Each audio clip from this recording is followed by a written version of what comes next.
Good morning, Vigor Warriors. This is Vigor Warriors 2. I put you guys above Vigor Warriors. You guys are above me, and that's the way it should be, right? I'm here to kind of help you, facilitate you, kind of give you information if I can to help you guys in the future. So, first of all, go ahead and subscribe, like, comment. You guys know what to do. Please help any way you can to kind of get our information out. It is always interesting to kind of see people's responses. I mentioned yesterday I was watching this interesting video on how porn stars were talking about, the fact that they don't like retention. Well, of course they don't like retention, right? Because the idea is that if people stop doing the kind of stuff they're doing with these photographs and pictures and all this kind of movies and everything else, well, their whole business is shot. And this is kind of the whole purpose, my friends. See, there's a lot of things in this society that I have realized over the years is not correct. I think there's a reason why people have pushed it. And I guess if you want to call it a form of propaganda, you can. But really, people push things to make money. And great examples are like the health industry and the tech industry and all these things, when in fact, the reality is that God gives you a lot more ways to protect yourself and health and those things than we realize. But people realize that, one of the temptations the devil, the evil one, has always done is to be able to kind of keep you from following him, following those type of guidelines that he's given. And so now what happens is the evil one wants to have you think that things are normal, and that things go ahead and say, okay, well, this is a normal type of thing, and all human beings do it, so it's okay. Well, we have to strive to be better than just a regular human being. We have to strive to be in the likeness of our Creator, in my case, Lord Jesus Christ, to be able to achieve a greater type of good and get closer to our God. And my whole goal is to get closer to my God. And that's kind of why I've been embarking on this. And I think maybe because I've had a stronger motivation as I've gotten older to do this, because I'm not really, I had a larger need for things before. I don't anymore. I mean, my kids are doing well, and they're healthy, and everything is going well, and and God's blessed me with lots of great things over the years. So I'm at the point where I want to kind of give back to him and to people who've been good to me, and so I do a lot of stuff to do that. So the thing is, to me, is that I think that I have a different perspective, maybe perhaps than a lot of you guys in your 20s, and that's understandable because I've been there, so I understand how you feel and what you want to achieve, and you have a lot of the world ahead of you to do that. But the thing is, don't forget about what's really important and what's really not important. And material things, in my estimation at least, are not that important. And things they tell you that are important usually are not. You have to kind of go by yourself and how you feel about things, whether or not something is important to you. And I think that's the thing to kind of look at. And when you look at pictures, when you look at these type of things, just because other people tell you, it doesn't necessarily mean that it's an important type of thing. So that's the idea that we're talking about here. And listening to these people talking yesterday, it's almost like that they think a person's crazy for not allowing themselves to lose their energy. And I just think it's kind of comical watching that, because they've been so brainwashed to feel like, well, this is part of the world. And now, the thing you have to realize, my friends, I know it sounds incredulous that people think this way, but just remember that we're all kind of conditioned, and unless we start thinking about things, we're conditioned in the environment we're brought up in. And so it's not a case that people are not smart. I mean, I think everybody is smart. I think it's a matter of what you've been conditioned to. And if you're conditioned to a certain way of thinking, well, then you're going to view everything you do in that way of thinking. You may not even realize that you're thinking like that, but you're actually thinking in a way in which you're going to form your perceptions of the world. And this is very important. This is why education, and not just school education, which I think is important. I highly recommend getting as much knowledge and education as you can, but knowledge is the key to knowing things and being able to get knowledge to be able to make decisions and not just take what one person says over anybody else. And I think this is the kind of the key to being a strong, critical thinker that we need in society. But the idea that you're conditioned and your environment plays a big role in what we're talking about. If you're brought up in a situation where a lot of people are losing their energy and all doing all this kind of stuff, well, then you're going to go ahead and fall victim to this, because you're going to say, okay, everybody else is doing this around me. I've learned from other people. I might as well do it. My friends, the people around me, all the people do it. And so what's wrong with it? It's a normal type of thing. But you don't realize that it's really not normal. It's something that you've learned, and the people who have done it around you probably don't realize it either. And until it comes back to hurt them in some ways, they're never going to change. And even at that point, it may be too late. I always remember the situation with smokers, that they go ahead and let's let it for a second here. They go ahead and smoke. Back in the 1950s, you had doctors, everybody, celebrities, they were all smoking, right? And so as they were smoking, people thought, well, there's no big problem to it. And then they all realized that this was not good for your health.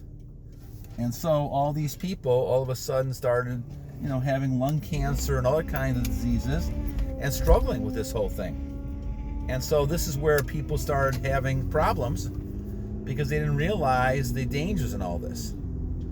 Okay? So this is where this becomes a problem, because people all of a sudden fall victim to this temptation.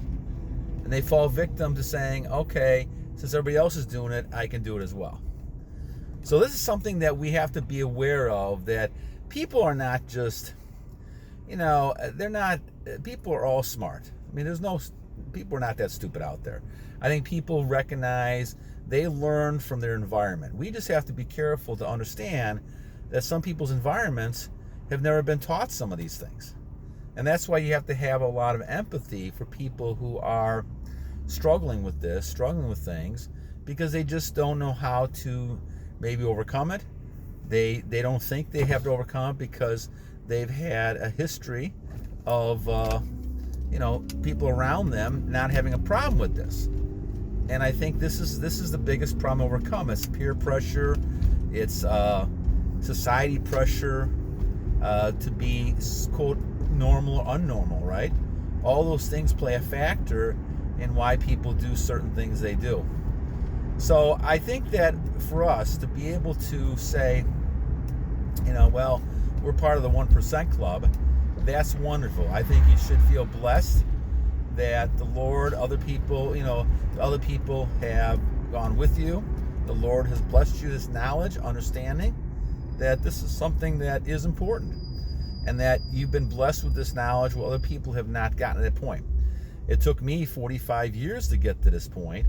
And so I feel like that, maybe the Lord has said, well, now you're ready for this. And that's probably where a lot of us are. But it doesn't mean you can't keep trying, and you recognize what the issue is, and you want to make sure that you do the best you can every day to keep on your journey. And even if you mess up, as we all do, go back and continue to fight some more. And continue to keep battling this evil one who's going to be with you until your last day. And they're going to try to tempt you any way they can to get you to denounce your Creator, denounce your God. And you should never, never do that. I think this is what all life is about. Now that I'm 60, I kind of see things a little differently than I did when I was 20. And I see that the whole course of life, as Emerson said, is to teach us faith. To have faith in our Creator, in our God, in my case in Jesus Christ, and be able to recognize that. And I think that as you get older, you'll probably sense more of that as well. So this kind of brings us to Babba's comment, and I want to kind of talk about Babba's comment a little bit. Babba was making a good comment. We didn't get to fully kind of talk about it yesterday, because I was talking more about that video that I watched. But Babba makes a good comment here, talking about the fact that as you look at these types of temptations. One of the temptations that he's talking about is getting excited, right? And getting excited, is that really something that is a problem? And it's a fair question, right? Because we have that organ, we have that ability to do that. And as we look at this, it's important to recognize that, people are going to get excited. When you see something and it catches your eye, you may get excited. Is that a problem? Okay. Well, if you look at the whole idea that we're talking about here, we're talking about your energy. And even in the book of Kendler's book on Fountain of Youth, which I always recommend, it talks about that you cannot really do right number 6, which is you're exercising because of your celibacy and not having sex. You can't really do that unless you have sexual energy and some sort of a sexual type of thing. And the whole key to this is really kind of saying, okay, I do have, energy. And the way you know that is because of the way that you end up kind of acting and reacting to things. And I think it's important to kind of recognize that as you see that, okay? And so as you go through your life, it's important to recognize there's going to be times that you have that. The fact that you're moving around doing things is a sign that you have this type of behavior, right? And that you're basically looking at and talking about this type of stuff and saying, okay, I can go ahead and and deal with this. Well, the problem with it is that once you fall into that temptation and you're moving in that direction, it's very hard to stop. And so the key to it all is to recognize that you have excitement, but recognize that unless you're in the goal of having a child or procreating, then the best thing to do is basically try to transmute that energy. And this is kind of what Kendler is saying in his Fountain of Youth. He basically is saying that once you sense some energy coming, and this is what he says.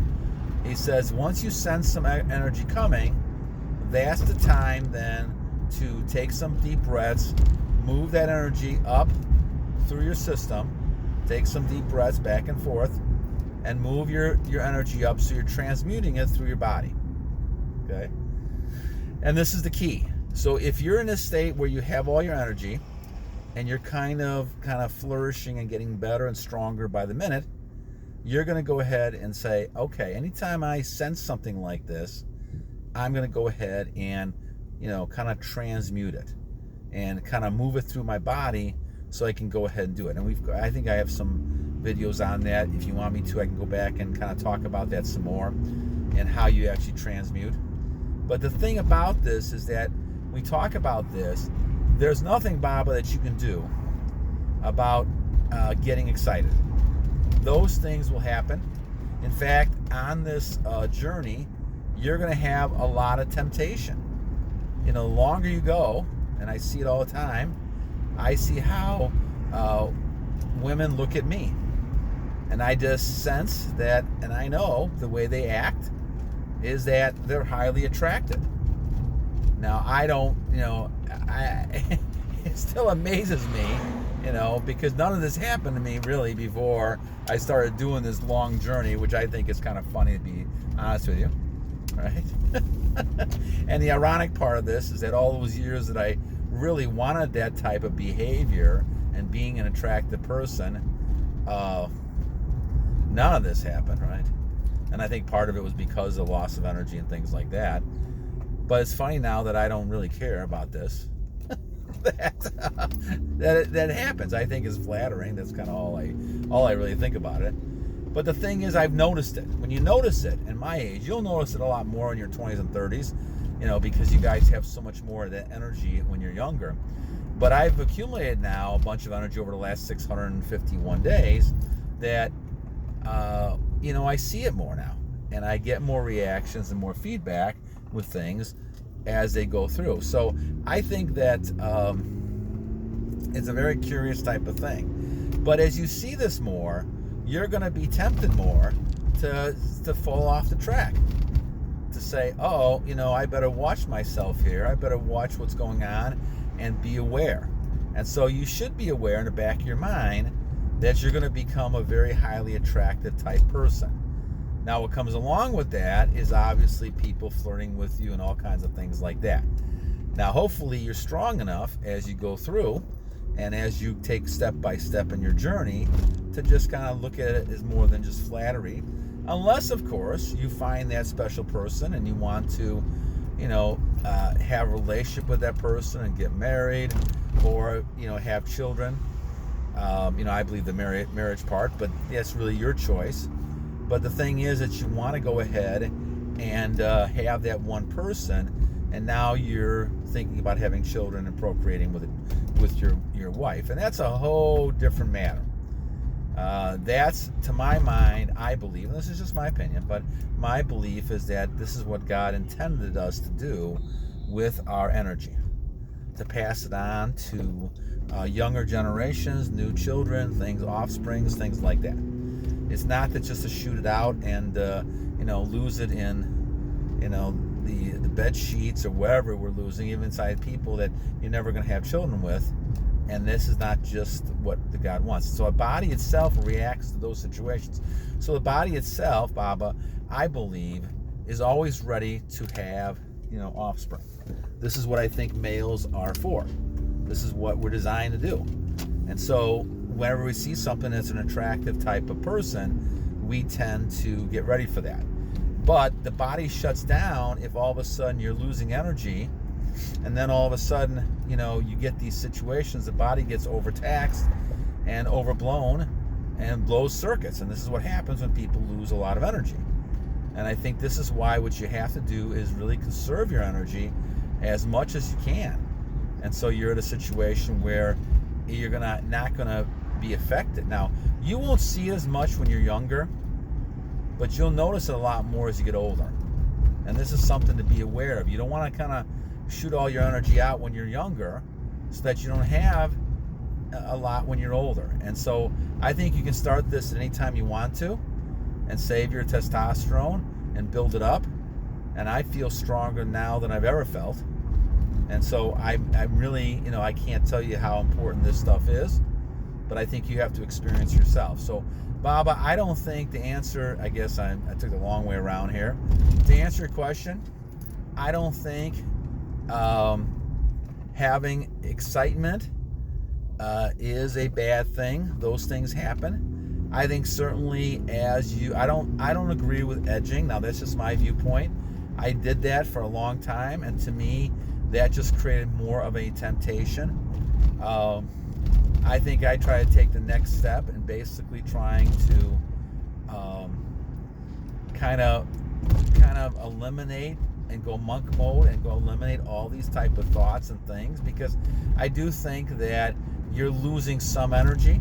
Now, it may not be as much as when you actually release, but you're losing energy, I think, in edging and things like that. So I don't agree with the edging anymore, and I'm just not doing it. I basically have just gone totally monk mode, and there's times where I'll see a person and the excitement is there, but you have to also realize at that time to be ready and go ahead and have some sort of